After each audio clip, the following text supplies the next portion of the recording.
Good morning. It's about 3:30, and I'm my neighbors, who are a lovely young couple, very sweet people,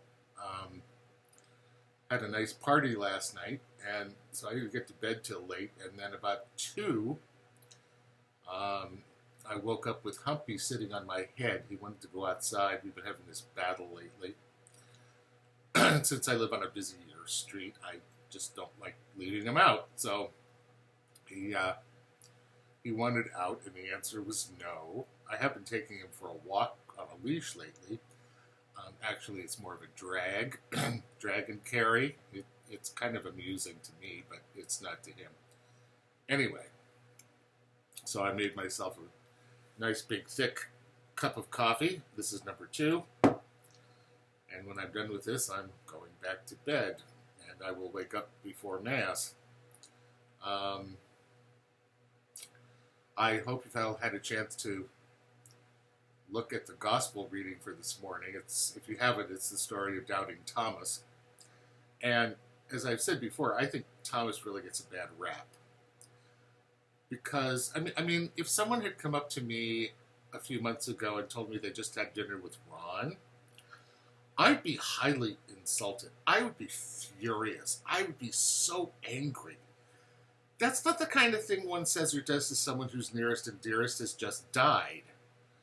I wouldn't doubt the event. I'd totally deny it, and then I'd say, prove it to me. Show me the photos. Which is exactly what Thomas says to the rest of the apostles. Thomas is a rational human being. He knows that people don't come back from the dead.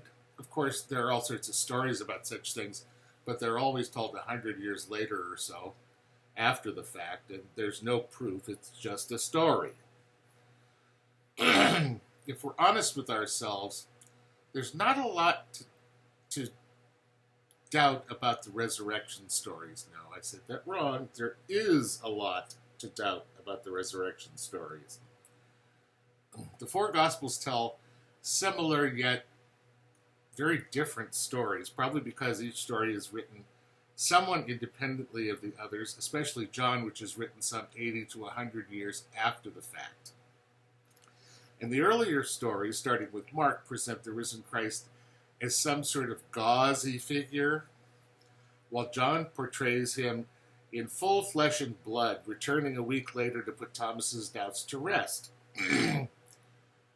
So there's a lot of wiggle room with the resurrection. And the question is, what was it? Now, all of you out there in YouTube land probably think that since I'm a priest, I have the answer. The truth is, I have no idea. And those who tell you that they do have an idea and will tell you exactly what it is are trying to sell you the Narrows Bridge, the first one, the one that collapsed. On the other side of the coin, this isn't a story one makes up out of thin air.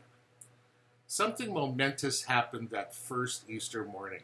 Something that was all about Jesus of Nazareth transcending death and returning to his followers to show that death really has no power. That death is a transition from life in human skin to life outside time and space, where the powers of death and grief and sorrow and violence are no more. Proof positive that the power of the entity we call God offers us all the benefits of that post-death life here on earth while we still live and breathe. The only requirement being that we reach out and embrace it. Proof positive to his followers that they are to follow him, to give up their own lives so that others might live in the kingdom of God, not just after this life is over, but now, on this side of the grave. We are presently living in a time when one could very easily doubt doubt the goodness of God, the caring of God, even the existence of God. Ron had several uncles and aunts who survived the Holocaust, as did his mother. And these relatives didn't just doubt the existence of God, they totally denied it. They wanted to have nothing to do with God. What God would allow such evil to be acted out? And while Ron and his mother had come to a different understanding of that history, he still respected his elders deeply and understood their disbelief.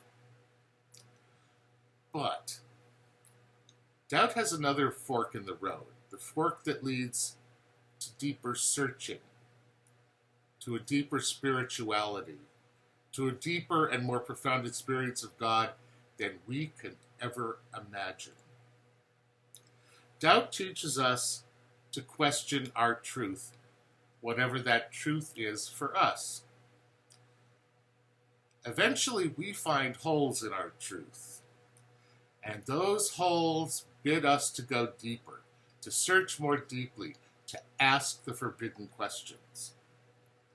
And those doubts, that searching, those questions uncover a bit more of the truth. And all truth, all wisdom, all peace are part of the makeup of God. And once we find that truth, we revel in it. We finally found it, until we find another hole. And we go searching and questioning and seeking again. And the process continues over and over again, revealing more and more of that sacred mystery of God. And in the process, the true meaning of our own lives and our lives as a human race unfold before us. I think Thomas is our teacher.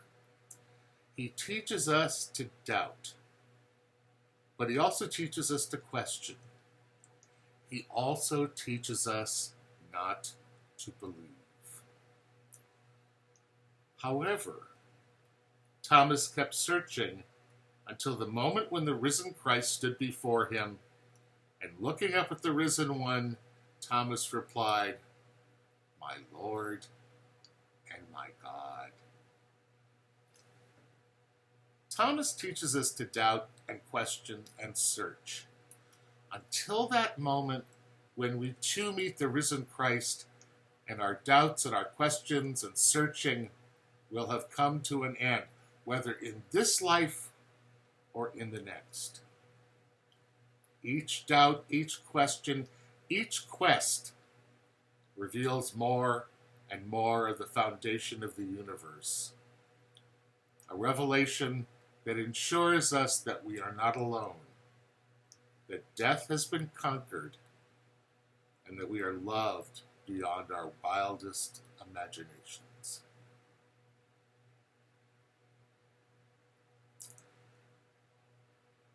That's all I have to say. I hope to see you at Mass at 10:30. And I'm going to go back and get a bit more sleep. And probably close the bedroom door so you know who doesn't come and say, "I want to go outside." Blessings to you all. Have a great morning. See you soon. Bye.